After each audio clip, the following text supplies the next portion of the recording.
ಯಾಕಿಲ್ಲ ಒಬ್ಬರೇ ನಿಂತಿದ್ಯಾ? ಅಣ್ಣ ಅಣ್ಣ ಲಕ್ಕಿ, ಏನು ದಿಢೀರಂತ ಪ್ರತ್ಯಕ್ಷ ಆಗ್ಬಿಟ್ಟೆ? ನಾನು ಪ್ರತ್ಯಕ್ಷ ಆಗಿಲ್ಲ ಅಣ್ಣ, ನೀನು ಎಲ್ಲೋ ಕಳೆದು ಹೋಗಿದ್ಯಾ.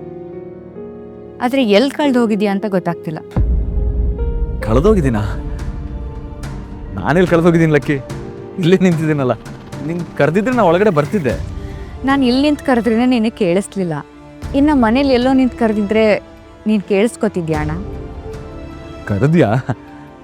ಸಾರಿ, ನಾನು ಯಾವುದೋ ಯೋಚನೆಯಲ್ಲಿದ್ದೆ. ನೀನು ಕರೆದಿದ್ದು ನಂಗೆ ಕೇಳಿಸ್ಲಿಲ್ಲ. ಯಾವುದೋ ಯೋಚನೆಯಲ್ಲಿದೆಯೋ ಅಥವಾ ಚಿಂತೆಲೋ? ಚಿಂತೆನಾ? ನನಗೇನು ಚಿಂತೆ ಲಕ್ಕಿ? ಅಣ್ಣ, ನೀನೇನೋ ಚಿಂತೆಲಿ ಮುಳುಗಿದ್ಯಾ ಅಂತ ನೀನು ಹೇಳಿನೇ ನನಗೆ ಗೊತ್ತಾಗಬೇಕು ಅಂತೇನಿಲ್ಲ. ನಿನ್ನ ಮುಖ ನೋಡಿದ್ರೆ ನನಗೆ ಗೊತ್ತಾಗತ್ತೆ. ಈ ಮನೇಲಿ ಅದು ಯಾರಿಗೂ ಗೊತ್ತಾಗದೆ ಇರ್ಬೋದು ಅಣ್ಣ, ಆದರೆ ನಾನು ನಿನ್ನ ತಂಗಿ, ನನಗೆಲ್ಲ ಅರ್ಥ ಆಗತ್ತೆ.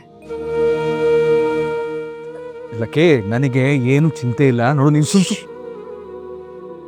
ಇವಾಗ ಹೇಳ್ತೀಯೋ ಅಥವಾ ಆಣೆ ಪ್ರಮಾಣ ಮಾಡಿದ್ಮೇಲೆ ಹೇಳ್ತೀಯ?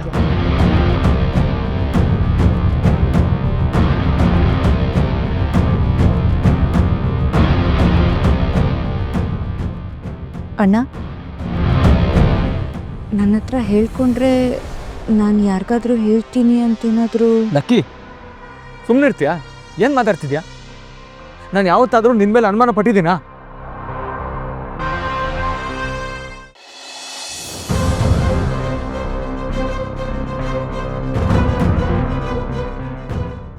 ವ್ಯತ್ಯಾಸ ಅನ್ನೋದಷ್ಟು ಕ್ರೂರ ಅಲ್ವ ಲಕ್ಕಿ?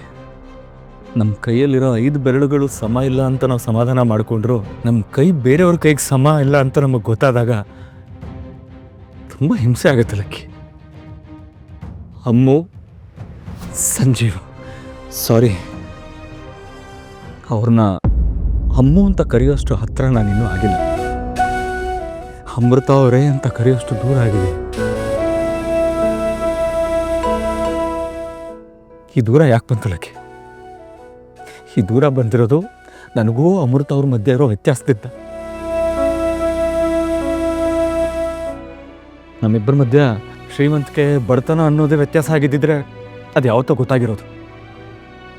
ಆದರೆ ಭೂಮಿ ಆಕಾಶದ ವ್ಯತ್ಯಾಸ ಗೊತ್ತಾಗಿರಲಿಲ್ಲ. ಭೂಮಿ ಆಕಾಶದ ವ್ಯತ್ಯಾಸದ ಬಗ್ಗೆ ಎಷ್ಟೋ ಜನ 1000 ವರ್ಷದಿಂದ ಉದಾಹರಣೆಗಳನ್ನ ಕೊಟ್ಕೊಂಡು ಬರ್ತಾ ಇದ್ದಾರೆ. ಇಬ್ಬರ ಮಧ್ಯೆ ಇರೋ ಅಂತರಕ್ಕೆ ಇದಕ್ಕಿಂತ ದೊಡ್ಡ ಉದಾಹರಣೆ ಬೇಕಲ್ಲಕ್ಕೆ? ಎಣ್ಣೆ ಸೀಗೆಕಾಯಿ ಅಂತ ಹೇಳಬೇಕು ಅಂತಂದ್ರೆ ಅವ್ರು ನನ್ನ ಜೊತೆ ಜಗಳ ಆಡೋಣ. ಹಾವು ಮುಂಗುಸಿ ಅಂತ ಹೇಳಬೇಕು ಅಂತಂದರೆ ನಮ್ಮಿಬ್ಬರ ಮಧ್ಯೆ ದ್ವೇಷ ಇರಬೇಕು. ಕತ್ಲು ಹಗಲು ಅಂತ ಹೇಳೋದಾದರೆ ಇಬ್ಬರಲ್ಲೊಬ್ಬರು ಖುಷಿಯಾಗಿರಬೇಕು. ಅವ್ರು ನನ್ನ ಜೊತೆ ಜಗಳ ಆಡಲ್ಲ, ನಮ್ಮಿಬ್ಬರಿಗೂ ದ್ವೇಷ ಇಲ್ಲ, ನಮ್ಮಿಬ್ಬರಲ್ಲಿ ಒಬ್ಬರು ಖುಷಿಯಾಗಿಲ್ಲ. ಭೂಮಿ ಆಕಾಶನೇ ಅಲ್ವಲ್ಲಕ್ಕೆ?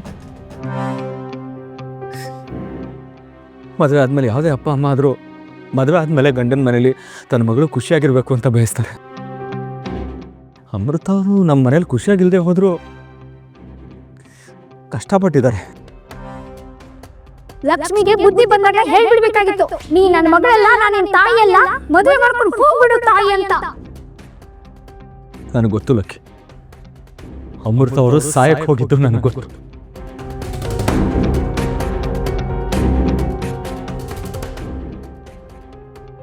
ಅಮೃತ ಅವ್ರು ಸಾಯಕ್ಕೆ ಹೋಗಿದ್ದು, ನೀನು ತಡೆಯಕ್ಕೆ ಹೋಗಿದ್ದು ನನಗೆಲ್ಲ ಗೊತ್ತು. ನನ್ನ ಹತ್ರನೂ ಅಮೃತ ಅವರು ಈ ಮದುವೆ ಬೇಡ ಅಂತ ಹೇಳಿದರು. ಆದರೆ ಅವ್ರು ಈ ಥರ ಬೇಡ ಅನ್ನೋದಕ್ಕೆ ತಪ್ಪು ನಿನ್ನ ಕಡೆಯಿಂದ ಇದೆ. ಈ ಮದುವೆ ಇಷ್ಟ ಆಗೋ ಥರ ನೀನು ಅವಳ ಜೊತೆ ನಡ್ಕೊತಿಲ್ಲ, ನೀನು ಅವ್ರ ಜೊತೆ ಮಾತಾಡ್ತಿಲ್ಲ ಅಂತ ಅಮ್ಮ ನನ್ನ ಹತ್ರ ಹೇಳಿದರು.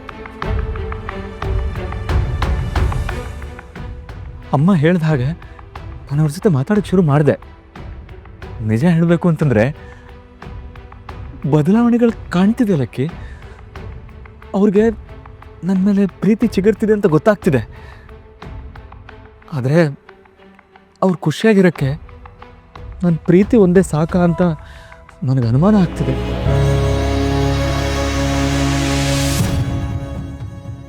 ಎಲ್ಲ ಸರಿ ಹೋಗುತ್ತೆ ಅಣ್ಣ. ನಿಮ್ಮಿಬ್ಬರ ಮಧ್ಯೆ ಎಷ್ಟೇ ವ್ಯತ್ಯಾಸಗಳಿರ್ಬೋದು, ಆದರೆ ಒಂದು ಹೊಂದಾಣಿಕೆ ಇದೆ. ಏನು ಗೊತ್ತಾ? ಒಳ್ಳೆತನ. ಅದು ಹೊಂದಿದ್ರೆ ಸಾಕಲ್ವಾ ಅಣ್ಣ? ನಿಮ್ಮಿಬ್ಬರ ಮಧ್ಯೆ ಹಾವು ಮುಂಗ್ಸಿ, ಆಕಾಶ ಭೂಮಿ ಏನೇ ನೀನು ಹೇಳ್ಬೋದು, ಆದರೆ ಒಳ್ಳೆತನ ಒಂದೇ ಸಾಕು. ನಿಮ್ಮಿಬ್ಬರನ್ನೂ ಒಂದು ಮಾಡೋ ಸೇತುವೆ ಆಗತ್ತೆ.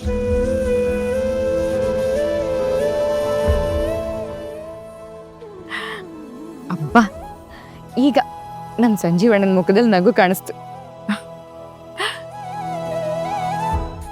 ಲಕ್ಕಿ, ನೀನು ಹೇಳ್ದಂಗೆ ಆಗತ್ತೆ ಅಂತ ನಂಬ್ಕೊಂಡು ನಾನು ಇಲ್ಲಿವರೆಗೂ ಬಂದಿದ್ದೀನಿ. ನಾವು ವಾಪಸ್ ಊರಿಗೆ ಹೋಗೋ ಅಷ್ಟರಲ್ಲಿ ಅವ್ರಿಗೂ ಆ ನಂಬಿಕೆ ಬರುತ್ತಲ್ವಾ? ಈಗಾಗಲೇ ಅವರಿಗೆ ನಂಬಿಕೆ ಬಂದಿದೆ ಅಣ್ಣ. ಅದಕ್ಕೆ ಅಲ್ವಾ ನೀನು ನನ್ನ ಜೊತೆ ಕರ್ಕೊಂಡು ಹೋಗಿದ್ದು. ಹಾಗೆ ಎಲ್ಲರೂ ಮೇಸ್ಟ್ರು ಹೆಂಡತಿ ಕೂಡ ಆಗಕ್ಕಾಗಲ್ಲ ಅಣ್ಣ. ನೀನು ಇಲ್ಲಿಂದ ಊರಿಗೆ ಹೋಗೋ ಅಷ್ಟರೊಳಗೆ ನಿಮ್ಮಿಬ್ರ ಮಧ್ಯೆ ಇರೋ ಎಲ್ಲ ಗೊಂದಲ ಸರಿ ಹೋಗಿ ನೀವಿಬ್ರು ಪ್ರೀತಿನ ಹಂಚ್ಕೊಳ್ಳೋ ಆದಾಗತ್ತೆ. ನೋಡ್ತಾ ಇರಿ.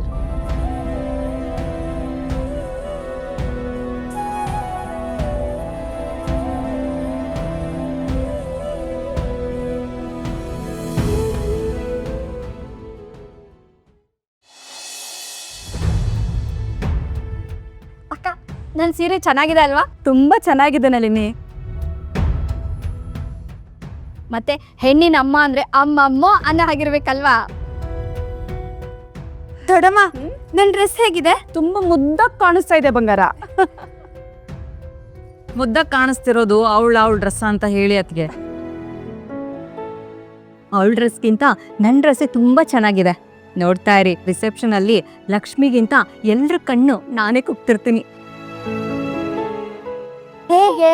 ಕೋಳಿ ತಿಪ್ಪೆ ಕಸ ಕುಗ್ತಿರುತ್ತಲ್ಲ ಹಂಗ್ ಕುಗ್ತಿರ್ತೀಯಾ? ಅಮ್ಮ,